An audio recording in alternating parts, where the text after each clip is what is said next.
G'day, welcome back to Mods and Movements. Today, we're going to be building the PRX that Tissot should have made. Let's check out all the parts. First off, we've got the Gold PRX case. And of course, to go along with it, we've got the integrated gold bracelet. And next in line, we've got a black waffle dial with gold framed indices to tie it all together. And next, I got a set of gold hands with a GMT hand to match. And at the heart of the watch, the mighty NH34 with a black date wheel. And to top it off, our builds always get the Mods and Movements logo. This one in gold, keeping with the theme. Let's get it on the dial. So the logos can be a little bit finicky. They're just double-sided tape. You can peel off the backing. Use a toothpick to get it in its final place before pushing it down. One of the most common questions that I get is actually about these logos. So the design was just done on Canva, and I get them from a supplier on AliExpress. Got the link down in the description, along with all the other parts from this build, and all the tools I like to use as well. Next up, let's get this dial installed. So for a 3 o'clock date window, you want to take off the 2 dial feet closest to the center of the dial, bending them back and forwards with a set of needle nose pliers, and they'll snap right off. Then I like to hit them with the Dremel, make them silky smooth. You can also do this with a set of small files. So because we've gone with an NH34, the dials are pretty limited, and the center hole on the NH34 dials is actually slightly larger than the rest of the NH dials. So got a small rounded file here. We're just going to ream it out. Just go back and forward, testing it to make sure it fits. Try not to make it too big and try not to chip any of the finishing on the dial. This can be a little bit daunting the first time you do it, but it's actually pretty easy. Just give it a good clean off when you're done. You don't want any of that dust making its way into the movement once you're finished. So the NH34 comes with this little dial washer with the curve in it. The curve faces up, and you've got to make sure you put this on first before the dial. The washer actually helps to hold the hour wheel down, so make sure you put it on there because you don't want that disengaging once the watch is all together.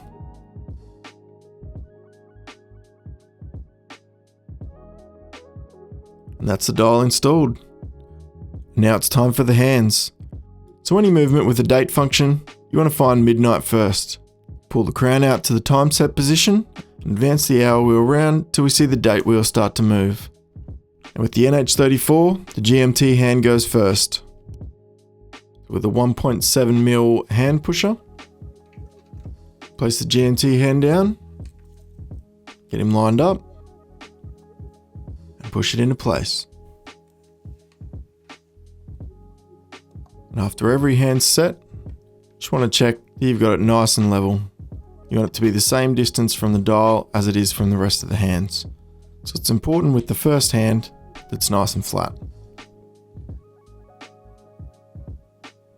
After the hands are set in place, you want to swing it around and check you're on that midnight. Pretty good. Let's move on to the hour hand. So same process for the hour hand, except we're going to change the heads and use a 1mm presser. We know we've got midnight because we just checked it. Same deal. Line him up straight to the top. Press it down on the pinion. Once we've got it in place, back around to midnight. Make sure we're all lined up. Nice and easy to tell with an NH34 because the GMT hand's always going to hit 12 at midnight. Then we're going to check and make sure we're flat. There's a nice close up there. You can see all of those are equal distance and perpendicular with the dial. Now we can move on to the minutes hand. So for the minutes, I like to use a 0.6mm pusher. Same process. Hold the hand with a bit of Rodico, lined up with midnight. Gently press it onto the pinion. And then once it's on there, you can push down a little harder and set it into place. Back around to midnight. And we're pretty much bang on, exactly where I like to be. Everything's starting to come together. Now for everyone's favourite hand, the seconds hand. This one's a flat presser. Lots of people struggle with the seconds hand. I don't know that there's any real secret to it, other than get a good headset, get yourself nice and close to the movement. If you can get it up level with your face, even better. And before you press, you just want to make sure that you're on top of the pinion. So you've got to be on top of that first before you push. You really don't want to bend the pinion, otherwise you'll be buying a new movement and starting again. Good loop or a good magnifying headset really goes a long way with the seconds hand. It's the same deal for the seconds hand. Before we do anything further, you just want to make sure that it's nice and flat, pressed on there properly. You got it all aligned. So I like to use a combination of a small brush and a blower to get any big bits of dust off. And then I use a silicone wand, which helps to get all the smudges off the dial and indices. You obviously just got to be careful with your hands that you don't knock anything around, but these work really well for getting smudges off. And then I use a lens cleaner with a brush on one end and a lens cleaning pad on the other, and the blower and a bit of Rotocode just to get all the dust and all the smudges inside of the case. These cases can be pretty smudged up when they come out from AliExpress, so really pays to get them behind a light, get a good look at them, and get as much of that dust off and smudges as you can. Because once it's inside, you really don't want to be pulling it back apart again. So once we've got everything clean, this is where we can flip the movement over and get everything ready for casing. So you really want to be in a movement holder here, because when we remove the crown, that seconds hand is going to be turning. So we release the crown, flip it onto a movement pad. You can see there the seconds hand's moving. And this is where we'll get our first glimpse at how the watch is going to look.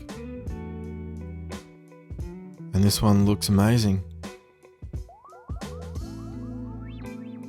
This combination of dial and the GMT chapter ring, I really love this look.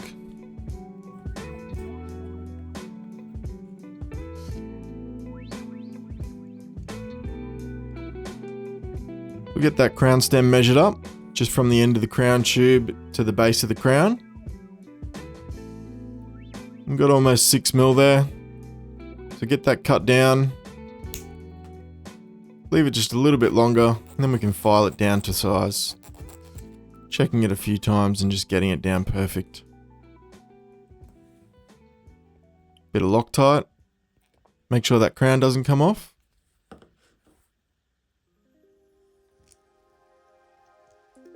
Lock it into place.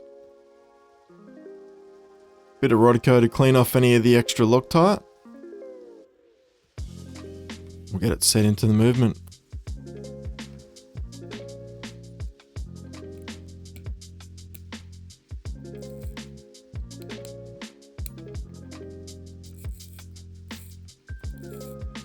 You always just want to check and make sure that that crown can screw down the whole way, and that gasket's getting a good seal on the case.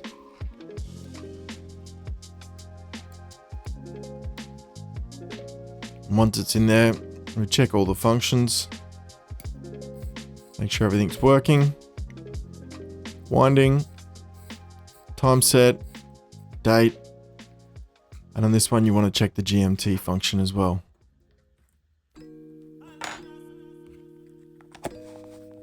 Bit of silicone grease for the case back gasket. We're ready to get this watch closed up for the last time.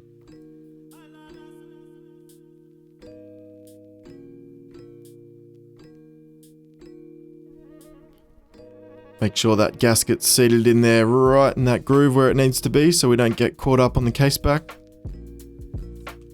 This one takes a case back tool. And the integrated bracelet has these quick release spring bars, which I actually find quite painful to use.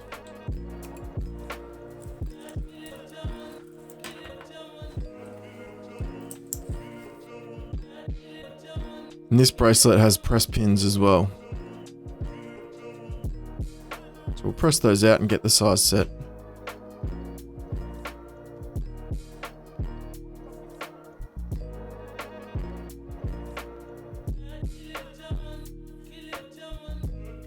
And here's the final watch. This has definitely got to be one of my favorite builds so far. Thanks for following along. Let me know what you think in the comments below. I'll be trying to get a few more consistent videos coming out in the next few months. Anything you want to see me build or any ideas you've got, drop them in the comments below. Thanks for watching, like and subscribe. Check out all the other videos down below. Peace.